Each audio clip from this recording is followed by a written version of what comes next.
Hermanos, vamos a ver lo que dice San Pablo en su primera carta a los Corintios 14, del 1 al 25. Seguid el amor y procurad los dones espirituales, pero sobre todo que profeticéis, porque el que habla en lenguas no habla a los hombres, sino a Dios, pues nadie le entiende, aunque por el Espíritu habla en misterios. Pero el que profetiza habla a los hombres para edificación y exhortación y consolación. El que habla en lengua extraña, a sí mismo se edifica, pero el que profetiza edifica a la iglesia.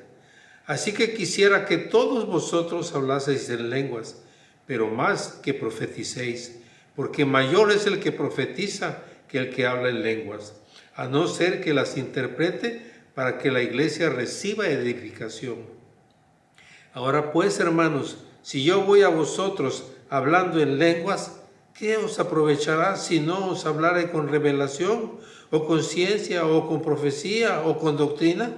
Ciertamente las cosas inanimadas que producen sonidos, como la flauta o la cítara, si no dieren distinción de voces, ¿cómo se sabrá lo que toca con la flauta o con la cítara? Y si la trompeta diere sonido incierto, ¿quién se preparará para la batalla? Así también vosotros, si por la lengua no diereis palabra bien comprensible, ¿cómo se entenderá lo que decís? Porque hablaréis al aire. Tantas clases de idiomas hay, seguramente, en el mundo, y ninguno de ellos carece de significado. Pero si yo ignoro el valor de las palabras, seré como extranjero para el que habla, y el que habla será como extranjero para mí. Así también vosotros, pues que anheláis dones espirituales, procurad abundar en ellos para edificación de la iglesia. Por lo cual, el que habla en lengua extraña, pide en oración poder interpretarla. Porque si yo oro en lengua desconocida, mi espíritu ora, pero mi entendimiento queda sin fruto. ¿Qué pues? Oraré por el espíritu, pero también oraré con el entendimiento. Cantaré con el espíritu, pero cantaré también con el entendimiento. Porque si bendices solo con el espíritu, el que ocupa el lugar de simple oyente, ¿cómo dirá amén a tu acción de gracias? Pues no sabe lo que has dicho. Porque tú, a la verdad, bien das gracias, pero el otro no es edificado. Doy gracias a Dios que hablo en lengua más que todos vosotros, pero en la iglesia prefiero hablar 5 palabras con mi entendimiento para enseñar también a otros que 10,000 palabras en lengua desconocida. Hermanos, no seáis niños en el modo de pensar, sino sed niños en la malicia, pero maduros en el modo de pensar. En la ley está escrito: en otras lenguas y con otros labios hablaré a este pueblo, y ni aun así me oirán, dice el Señor. Así que las lenguas son para señal, no a los creyentes, sino a los incrédulos, pero a la profecía, no a los incrédulos, sino a los creyentes. Si pues toda la iglesia se reúne en un solo lugar y todos hablan en lenguas y entran indoctos o incrédulos, ¿no dirán que están locos? Pero si todos profetizan y entra algún incrédulo o indocto, por todos es convencido, por todos es juzgado.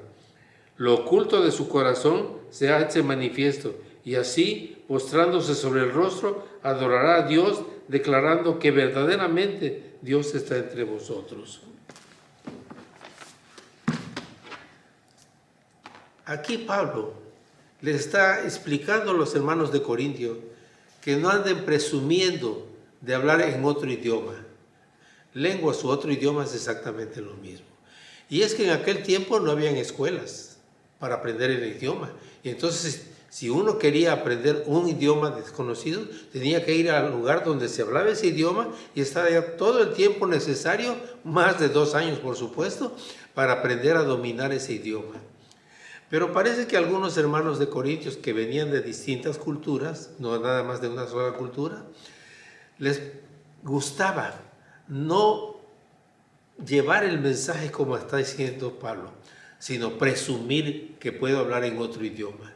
Y entonces Pablo lo que dice, bueno, ¿y eso para qué le sirve a la iglesia? Porque si tú te paras enfrente y te paras en frente del público para decir alguna noticia o algún mensaje, el mensaje debe de ser entendido por los que están enfrente de ti y no necesariamente, uy, ¿qué estará diciendo este señor? Que yo no entiendo ni papa de lo que me dice. Y ese era el problema de los hermanos, de algunos hermanos en la iglesia de Corintios, que como dominaban otros idiomas, llegaban a la iglesia, se paraban al frente y empezaban a presumir que puede hablar en otro idioma. Y eso, Pablo les hace la aclaración, eso no sirve para nada en la iglesia. Hablar en otro idioma sí es un don del Espíritu, que el Espíritu te está dando, que puedas aprender ese idioma y lo domines. Pero hablarle a la iglesia es llevar el mensaje. Y si tú llevas un mensaje en un lenguaje que ellos no te entienden, no hay ningún mensaje. ¿Cómo te va a decir amén si tú estás dando gracias? ¿Cómo va a decir la congregación amén si no entiende lo que has dicho? Por eso les insiste, todo lo que se hace en la iglesia, y en este caso, hablar en otro idioma debe de ser para edificación de la iglesia. Con esto nos está dando a entender que si entra alguna persona que no es de la iglesia y que no domina el lenguaje de nosotros, él se interesaría y va a ese lugar, o va a esa iglesia para escuchar el mensaje. Pero como no hay quien se lo interprete, pues no, por aquí le entra y por acá le sale porque no entiende nada. Por eso Pablo insiste, si alguien se va a parar al frente de la iglesia, de los hermanos, para hablar, llevar el mensaje, no utilice un lenguaje diferente. Si tiene que hablar en ese lenguaje diferente, que pida que una persona le interprete lo que está diciendo, porque todo debe de ser para edificación de la iglesia.